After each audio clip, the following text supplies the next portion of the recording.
অর্থনৈতিকভাবে ক্রিকেট বিশ্বের সবচেয়ে দামি ম্যাচ এবং উত্তেজনাপূর্ণ যে ম্যাচ ভারত বনাম পাকিস্তানের টি-20 ম্যাচ, সেটা গতকাল অনুষ্ঠিত হয়েছে এবং একপেশে লড়াই হয়েছে।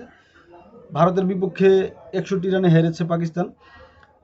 প্রথমে ব্যাট করতে নেমে পাকিস্তান ঈশান কিষানের 40 বলে 77 রানের সুবাদে 175 রান করে জবাবে মাত্র 114 রানে অল আউট হয় পাকিস্তান।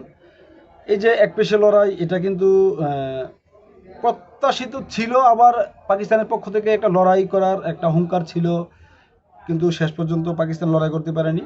একপেশে লড়াই প্রত্যাশিত বলার এটার একটা কারণ হলো বিগত বেশ কয়েক বছর ধরে দুই দল কিন্তু সবচেয়ে বেশি টি-20 ম্যাচই খেলছে।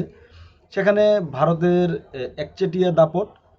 তো যেহেতু দুই দলের চিরপ্রতিদ্বন্দ্বী তারা দুই দল, সেহেতু একটা প্রত্যাশা ছিল পাকিস্তান ভালো করতে পারে, কিন্তু তারা সেটা করতে পারেনি। অবশ্য সব ধরনের ক্রিকেট মিলিয়ে আবার পাকিস্তান এগিয়ে। টি-20 ফরম্যাটে পাকিস্তান 17 ম্যাচে মাত্র 3টা জিতেছে গতকাল ম্যাচ সহ। ভারত জিতেছে 14টাতে।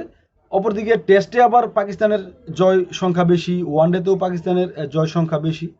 কিন্তু বিগত 10-15 বছরে পাকিস্তান ক্রিকেট অবশ্যই পিছিয়ে গেছে ভারত থেকে অনেক অনেক নিচে।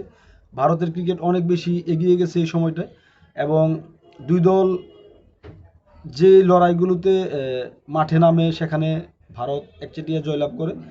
2017 সালের চ্যাম্পিয়ন ট্রফিতে পাকিস্তান জয়লাভ করেছিল ভারতকে হারিয়ে। এরপর থেকে তাদের পাকিস্তানকে যখনই পাকিস্তানের বিপক্ষে নামে ভারত সেখানে জয় তুলে নেয়।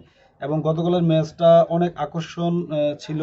এটাকে অর্থনৈতিকভাবে সবচেয়ে দামি ম্যাচ হিসাবে বিবেচনা করা হয়েছে, বিগত দিনগুলোর আলোচনা থেকে বোঝা গেছে সেটা। কিন্তু মাঠের লড়াইয়ে পাকিস্তান সমর্থকদের হতাশ করেছে